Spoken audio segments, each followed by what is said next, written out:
Hello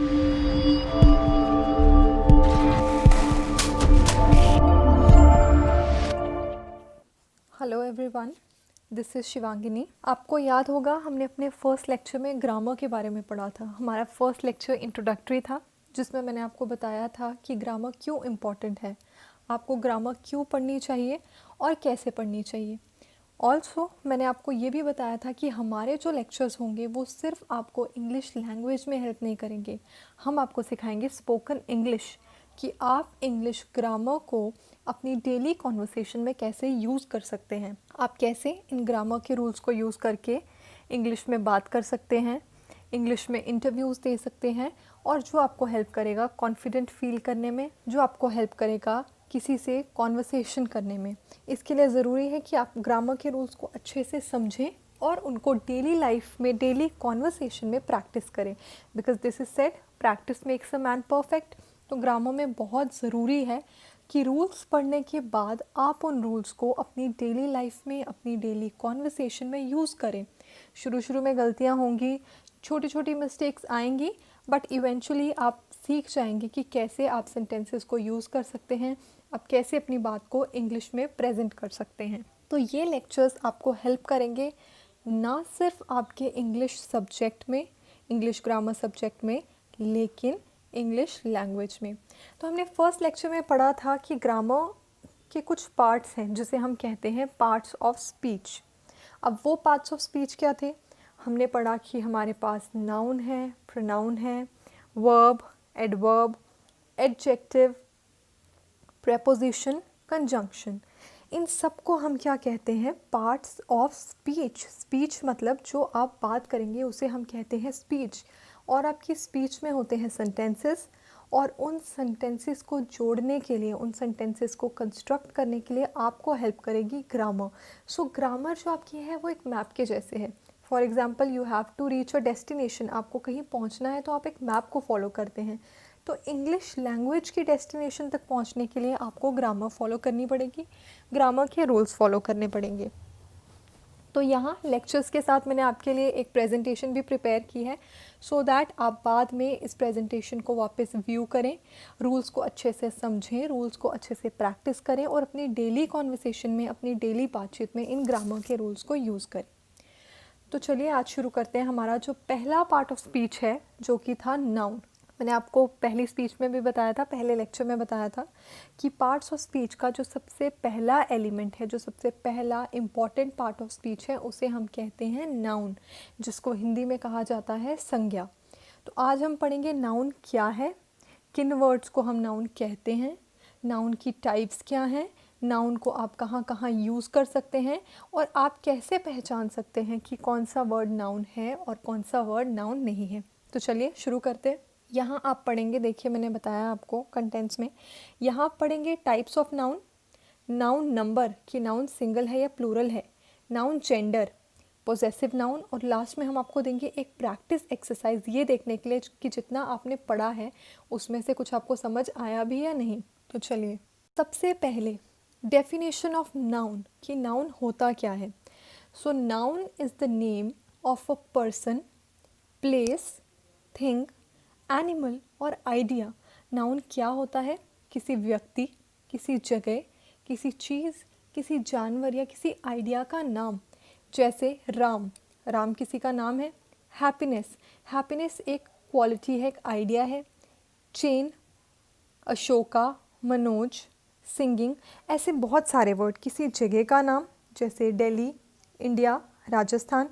किसी इंसान का नाम जैसे अशोक, मनोज, प्रेम। किसी चीज़ का नाम जैसे बुक, पेन, पेंसिल। किसी एनिमल का नाम जैसे काऊ, डॉग, या फिर किसी आइडिया का नाम, किसी चीज़ का नाम जैसे हम कहें हैप्पीनेस, सैडनेस। इन सब चीज़ों को हम क्या कहते हैं? नाउन कहते हैं, संज्ञा कहते हैं। So noun is the name of a person, place, animal और थिंग। अब नाउन की कुछ टाइप्स हैं। हमारे पास कुल मिलाकर ग्रामर के 5 टाइप के नाउन्स हैं, जिनका नाम है proper noun, common noun, collective noun, material और कंक्रीट नाउन, और लास्ट एब्स्ट्रैक्ट नाउन। अब यहाँ इन नाउन की अगर आप नेम्स देखें तो यहीं से आपको आइडिया हो जाएगा कि ये नाउन क्या होते हैं। तो हम एक एक नाउन टाइप को डिटेल में डिस्कस करेंगे, उसकी एग्जांपल्स बताएंगे, सो दैट नाउन के बाद आपको ये भी पता चले कि ये कौन से टाइप का नाउन है। ये प्रॉपर नाउन है, कॉमन नाउन है, कंक्रीट नाउन है या फिर एब्स्ट्रैक्ट नाउन है।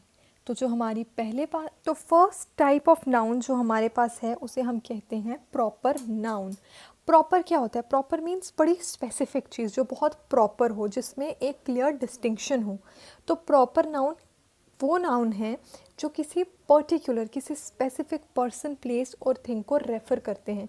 फॉर एग्जाम्पल हमने कहा था कि noun is a name of person, place, animal, thing.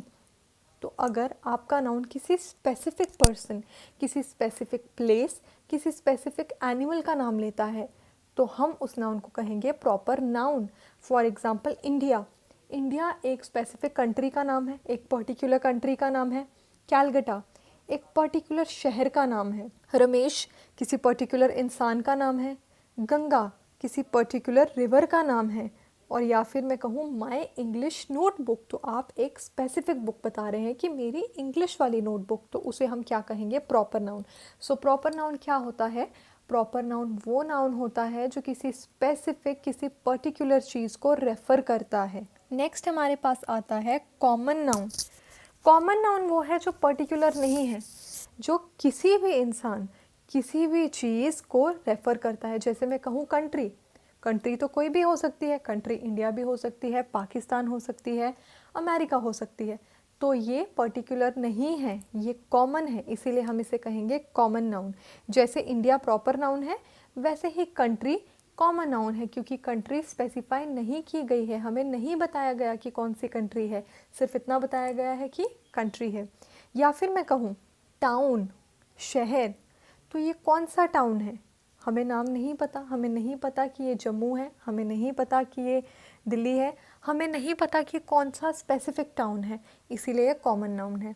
या फिर मैं कहूँ किंग, किंग का मतलब राजा। अगर किंग का नाम आपको पता है तो वो प्रॉपर नाउन है, लेकिन अगर आपको किंग का नाम नहीं पता, आपको सिर्फ जनरल पता है कि ही इज़ अ किंग, वो एक राजा है, जो कि बहुत जनरल डेफिनेशन है, तो ऐसे जनरल नेम्स को, ऐसी जनरल पर्सन, प्लेस, थिंग को हम कहते हैं कॉमन नाउन। नेक्स्ट हमारे पास आता है कलेक्टिव नाउन। अब जो कलेक्टिव है, कलेक्टिव वर्ड हमारे पास आया है कलेक्शन से। कलेक्शन मतलब किसी चीज़ का ग्रुप, किसी चीज़ का झुंड। तो जो नाउन एक जैसी वस्तुओं को, एक जैसी चीज़ों को स्पेसिफाई करते हैं, एक ग्रुप को स्पेसिफाई करते हैं, उन्हें हम कहते हैं कलेक्टिव नाउन। फॉर एग्जाम्पल यहाँ मैंने लिखा है और जिन्हें हाईलाइट किया है वो हमारे कलेक्टिव नाउन है। A band of musicians, band यानी group of musicians. A board of directors यानी बहुत सारे directors. A bundle of sticks, बहुत सारी स्टिक्स। तो जहाँ आप किसी एक जैसी चीज़ के ग्रुप को स्पेसिफाई करते हैं, किसी ग्रुप को रेफर करते हैं। For example a cricket team, अगर किसी टीम को स्पेसिफाई करते हैं, उन्हें हम क्या कहते हैं? उन्हें हम कहते हैं कलेक्टिव नाउन। तो आप समझे कलेक्टिव नाउन क्या होता है? कलेक्टिव नाउन वो नाउन है जो एक जैसी वस्तुओं को, एक जैसे इंसानों को, एक जैसी जगह को डिनोट करते हैं। So collective noun denotes a group और कलेक्शन ऑफ सिमिलर इंडिविजुअल्स, एक जैसे individuals considered as one complete whole, जिन्हें हम एक समझते हैं। जैसे हम क्रिकेट टीम की बात करें तो क्रिकेट टीम में बहुत सारे प्लेयर्स होते हैं, लेकिन हम टीम को एक चीज़ समझते हैं, एक कलेक्शन समझते हैं। तो ऐसे नाउन्स को हम क्या कहते हैं? Collective noun. नेक्स्ट हमारे पास है मटीरियल नाउन या फिर कंक्रीट नाउन। देखिए अब जो लास्ट तो हमारे पास है ये है कंक्रीट नाउन और एब्स्ट्रैक्ट नाउन। देखिए दो चीज़ें होती हैं, एक चीज़ है कंक्रीट और दूसरी चीज़ है एब्स्ट्रैक्ट। कंक्रीट वो होता है, वो चीज़ें होती हैं जिसे आप टच कर सकते हैं, जो किसी मटेरियल चीज़ की बनी हो, किसी वस्तु की बनी हो, जिसे आप हाथ लगा सकें, जिसे देख सकें, जिसे महसूस कर सकें। So material noun denoted matter और substances of which a thing is made. For example metals, iron, gold, platinum, इन चीज़ों को आप देख सकते हैं, आप हाथ लगा सकते हैं। वो चीज़ें जिन्हें हम बल्क में मेजर करते हैं, बल्क में मतलब इकट्ठा मेजर करते हैं। For example T, sugar, rice, चावल के दाने, छोटे छोटे दाने होते हैं, लेकिन आप उसको कलेक्टिवली क्या कहते हैं? राइस कहते हैं। लेकिन ये कलेक्टिव नाउन नहीं है, ये कंक्रीट नाउन है। Geological bodies, sand, stone, granite या फिर rain, due, fog, items manufactured जैसे क्लॉथ, सोप, रबड़, पेंट, तो वो चीज़ें जिन्हें आप देख सकते हैं, जिन्हें आप हाथ लगा सकते हैं, उन्हें कहते हैं कंक्रीट। और उसका ऑपोजिट होता है एब्स्ट्रैक्ट नाउन, क्योंकि एब्स्ट्रैक्ट नाउन वो क्वालिटीज़ होती हैं, वो चीज़ें होती हैं जिसे आप सिर्फ महसूस कर सकते हैं, जिसके बारे में बात कर सकते हैं, लेकिन उसे हाथ नहीं लगा सकते, उसे टच नहीं कर सकते, उसे मटीरियली एक्सपीरियंस नहीं कर सकते। फॉर एग्ज़ाम्पल गुडनेस, अगर मैं कहूँ गुडनेस, गुडनेस होता है अच्छाई। अच्छाई एक क्वालिटी है। You can not touch goodness, आप उसको हाथ नहीं लगा सकते, आप उसको देख नहीं सकते, आप उसको फील कर सकते हो। अगर मैं कहूँ सैडनेस, सैड होना, दुखी होना, तो ये भी एक क्वालिटी है जिसको आप देख नहीं सकते, जिसको आप टच नहीं कर सकते, जिसको आप सिर्फ महसूस कर सकते हैं। तो एब्स्ट्रैक्ट नाउन क्या होते हैं?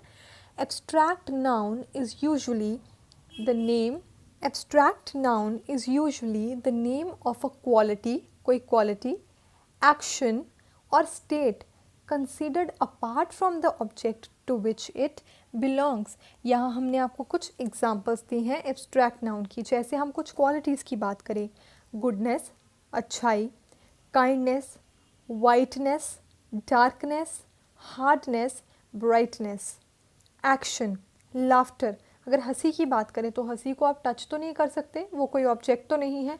तो जो चीज़ ऑब्जेक्ट नहीं है, जिसको टच नहीं कर सकते, जिसको मटीरियली फील नहीं कर सकते, वो एब्स्ट्रैक्ट नाउन है। Movement, judgement, hatred, state, state यानी कोई आपकी ज़िंदगी का पड़ाव, जैसे childhood, boyhood, youth, slavery. Slavery मतलब किसी के अंडर काम करना, किसी के लिए कुछ काम करना, उसे कहेंगे स्लेवरी। गुलामी करना, उसे कहते हैं हम स्लेवरी। स्लीप, सोना, सिकनेस, बीमार होना, ये ऑब्जेक्ट्स नहीं हैं, ये क्वालिटीज़ हैं, ये स्टेट्स हैं, इसीलिए ये एब्स्ट्रैक्ट नाउन है। अब जो आपके एब्स्ट्रैक्ट नाउन हैं ये वर्ब से बनते हैं, एडजेक्टिव से बनते हैं और कॉमन नाउन से भी बनते हैं। तो कॉमन नाउन मैंने आपको बताया था, जो स्पेसिफिक नहीं होते उसे कहते हैं कॉमन नाउन। तो आपके जो कॉमन नाउन है वो एब्स्ट्रैक्ट नाउन भी हो सकते हैं। ये आपके पास कुछ एग्जाम्पल हैं जहां हमने वर्ब से एब्स्ट्रैक्ट नाउन्स बनाए हैं, एडजेक्टिव से एब्स्ट्रैक्ट नाउन्स बनाए हैं और कॉमन नाउन से एब्स्ट्रैक्ट नाउन्स बनाए हैं। आगे जब हम एडजेक्टिव्स और वर्ब्स के बारे में पढ़ेंगे तो हम वापस इस पे आएंगे सो दैट आपको अच्छे से समझ आए, क्योंकि आपने अभी एडजेक्टिव्स और वर्ब्स डिटेल में नहीं पढ़ा है तो हम इसको भी डिस्कस नहीं करेंगे। आपके लिए ये जानना ज़रूरी है कि एब्स्ट्रैक्ट नाउन वो नाउन है जो कंक्रीट नहीं है, जो मटेरियल नहीं है, कोई चीज़ नहीं है, कोई ऑब्जेक्ट नहीं है जिसको आप टच कर सकें, जिसको आप पकड़ सकें। जिस चीज़ को आप फील कर सकते हैं, महसूस कर सकते हैं, उसे कहेंगे एब्स्ट्रैक्ट नाउन। जैसे सैडनेस, हैप्पीनेस, पॉवर्टी, गरीबी, रिचनेस, अमीरी, ये वो चीज़ें हैं जिनके बारे में आप सुनते तो हैं, समझते तो हैं, लेकिन उन्हें पकड़ नहीं सकते, उन्हें छू नहीं सकते। So that is called abstract noun. आगे जो हमारे पास नेक्स्ट पार्ट है नाउन का, वो है नाउन नंबर। अब नंबर क्या होता है? किसी चीज़ की संख्या, कि कोई चीज़ कितनी है, उसकी क्वांटिटी कितनी है। तो नाउन भी हमारे पास हैं जिनको हम क्वांटिटी के हिसाब से डिवाइड करते हैं।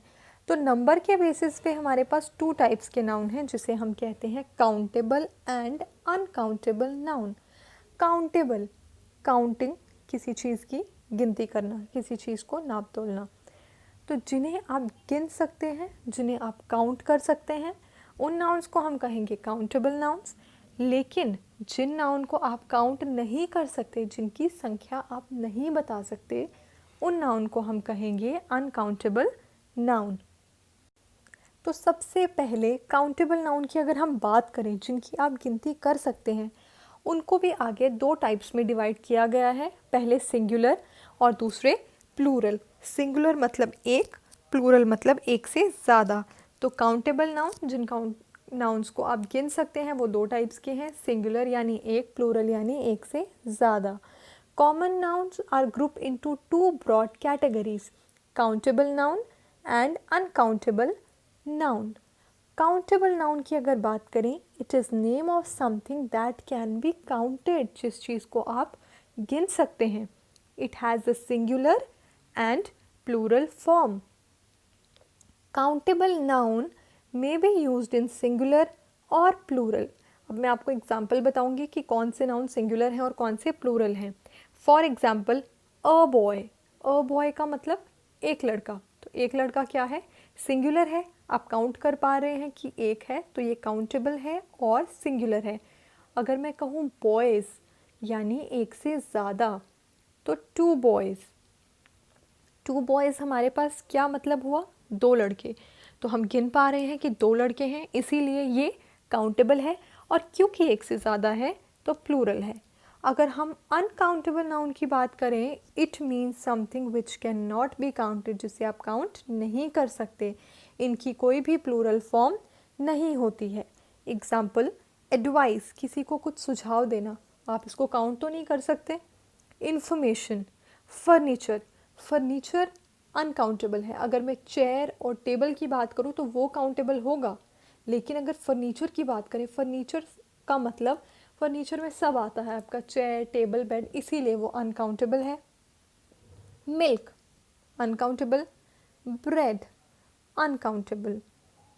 सिंगुलर नाउन वो होते हैं जो किसी एक चीज़ को डिनोट करते हैं। A noun that is used to denote a single person और thing is called singular noun, जैसे boy, girl, man, bird, tree. और प्लूरल नाउन वो होते हैं जो एक से ज़्यादा को डिनोट करते हैं। For example boys, girls, man, birds and trees. Students, यहाँ पे एक छोटी सी करेक्शन है, मैं आपको बताना चाहूँगी। जहाँ सिंगुलर नाउन की हमने बात की है और हमने एग्जाम्पल दी है, वहाँ हमने बोला कि हमारे पास है बॉय, गर्ल, मैन। ये मैन नहीं, यहाँ मैन आएगा। आई थिंक यहाँ थोड़ी सी गलती हुई है, तो मैन यानी सिंगुलर, और जो मैन है वो है प्लूरल। तो एक जो होगा वो सिंगुलर नाउन है और एक से